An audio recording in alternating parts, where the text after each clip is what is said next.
नमस्कार, खमंग रेसिपी मध्ये तुमचं सर्वांचं मनापासून स्वागत आहे। आज मी तुमच्यासाठी घेऊन आले आहे चविष्ट मऊ आणि लुसलुशीत स्टीम मोमोज आणि त्यासोबत झणझणीत लाल टोमॅटोची चटणी। ही रेसिपी अगदी सोपी आहे, अगदी सहज घरी तयार करता येते। तर मग चला त्यासाठी काय साहित्य लागते ते बघूया। 1 वाटी बारीक चिरलेला कोबी, अर्धी वाटी बारीक चिरलेले गाजर, 1 ढोबळी मिरची बारीक चिरलेली घेतलेली मी, 1 वाटी बारीक चिरलेला कांदा, 1 चमचा सोया सॉस, 2 कप मैदा, त्यामध्ये मी 1 चमचा तेल आणि अर्धा चमचा किंवा चवीनुसार मीठ घालून कोमट पाण्यामध्ये मळून घेतलेले आहे आणि 1 चमचाभर तेल लागणार, चवीनुसार मीठ, 1 चमचा किसलेले आले, 1 चमचा बारीक चिरलेला लसूण आणि अर्धा चमचा मिरची। तर आता आपण साहित्य बघितलेलं आहे, तर मोमोज कसे करायचे ते आता बघूया। आता आपण या भाज्या परतून घेऊया। कढई गरम झालेली आहे आपली, 1 चमचा तेल घालून घेऊ। तेल गरम झाले, गॅस थोडासा बारीक करून घेऊया। त्यानंतर 1 चमचा आपण बारीक चिरलेलं लसूण घालायचं, 1 चमचा आलं किसलेलं, त्यानंतर लगेच 1 कप कोबी चिरलेला, कोबीचं एकदम बारीक चिरलेला घेतलेला आहे मी, अर्धी वाटी बारीक चिरलेलं किंवा कुचून गाजर घातलेलं आहे, ढोबळी मिरची बारीक चिरलेली, 1 कांदा बारीक चिरलेला घातलेला। भाज्या आपण 2 मिनिटच परतायच्या, जास्त परतायचं नाही, भाज्यामध्ये क्रंच राहिला पाहिजे। 1 चमचा सोया सॉस घालायचंय, अर्धा चमचा मिरेपूड घालायची। सोया सॉस मध्ये मीठ असतं त्यामुळे मीठ काळजीपूर्वक घालायचं, अगदी चिमूटभरच मीठ घालायचं आपण। आता भाज्या फक्त आपण 2 मिनिटं परतून घ्यायचं चांगलं लगेच। भाज्या आपल्या छान परतून झालेल्या आहेत, आता आपण गॅस बंद करूया। आता आपण हे मिश्रण एका प्लेट मध्ये काढून घेऊया आणि थंड करून घेऊया।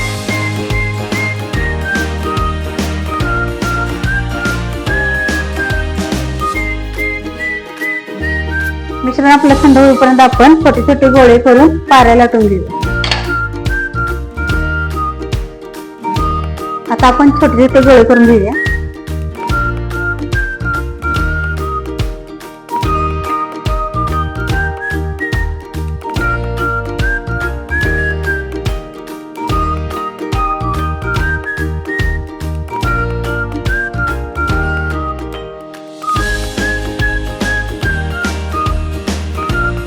गोळे आपले छान बनवून झालेले आहेत, आता आपण पानं लाटून घेऊ।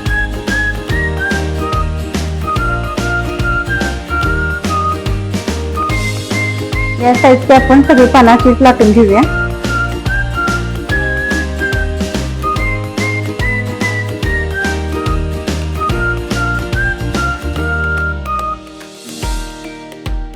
पानं आपली लाटून झालेले आहेत, आता आपण स्टफिंग भरून घेऊया।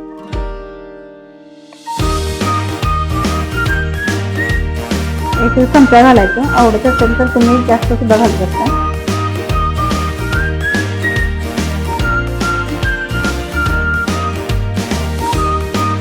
आता आपण मोमोज तयार करताना एका साईडला आपण कळीचा आकार देणार आहोत।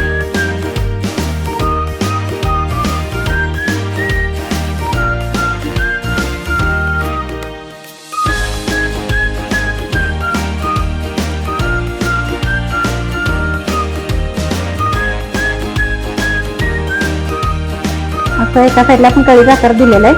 आता अर्धा भाग आपण आहे तो त्याच्यावरती घालणार आहोत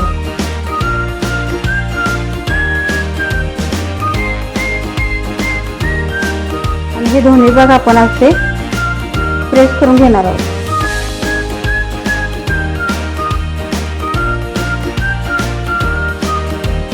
आता आपला छान असा मोमोज तयार झालेला आहे बघा।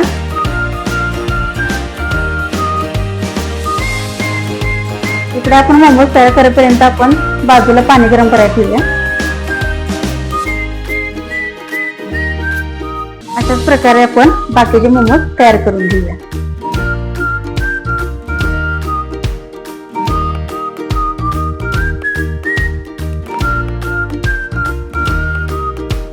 आता आपले छान मोमोज तयार करून झालेले आहेत, आता आपण ते स्टीम करून घेऊया। आता आपण चाळणीला थोडंसं तेल लावून घेऊया।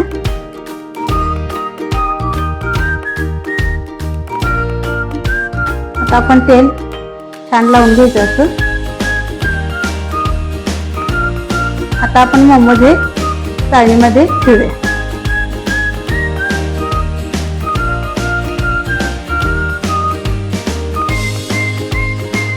पाणी आपले छान उकळलेलं आहे. आता आपण चाळणी ह्याच्यामध्ये ठेवूया.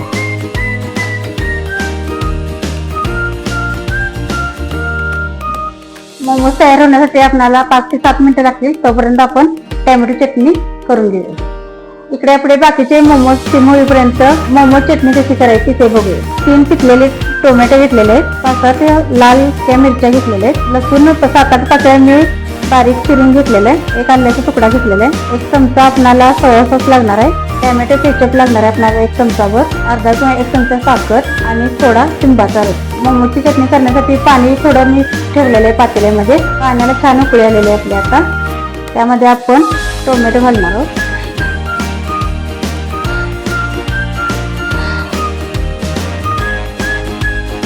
पिकलेलं लसूण, आलं, सुक्या लाल मिरची हे आपण 5 ते 10 मिनिटं उकळून घेणार आहोत. टोमॅटो आपले छान शिजलेले आहेत. आता प्लेटमध्ये काढून घेऊ.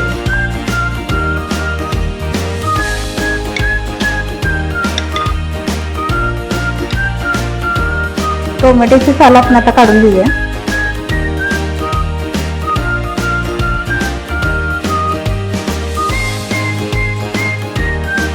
मिक्सरला आपण आता हे वाटून घेतले आहे. यानंतर आपण चटणी थोडी कढईमध्ये परतून घेऊ.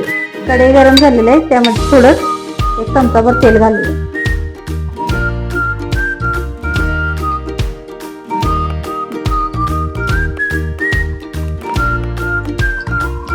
त्यानंतर आपण मिक्सरमध्ये बारीक केलेले टोमॅटो प्युरी घालून घेऊया.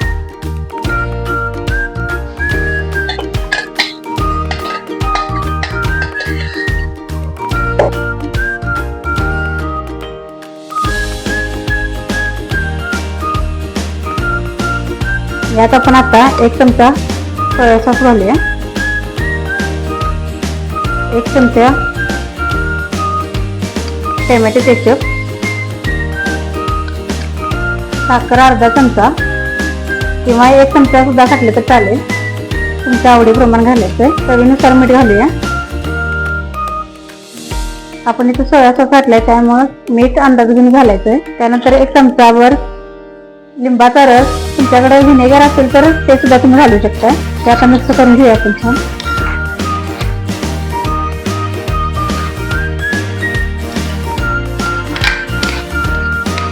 सर्व साहित्य आपण घातलेलं आहे. आता ही चटणी आपण 5 ते 10 मिनिटं शिजवून घेऊ. तर आता आपली चटणी तयार आहे. आता आपण गॅस बंद करूया. आता आपण चटणी वाटीमध्ये सर्व करूया.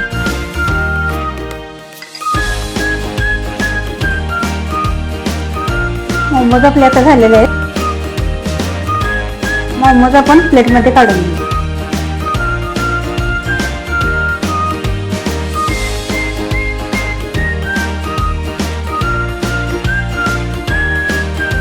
तर तयार आहेत आपले टेस्टी मोमोज.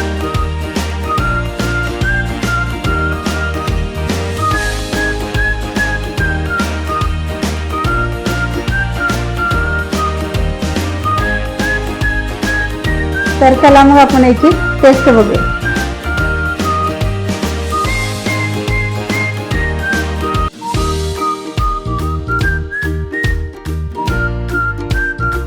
मस्त.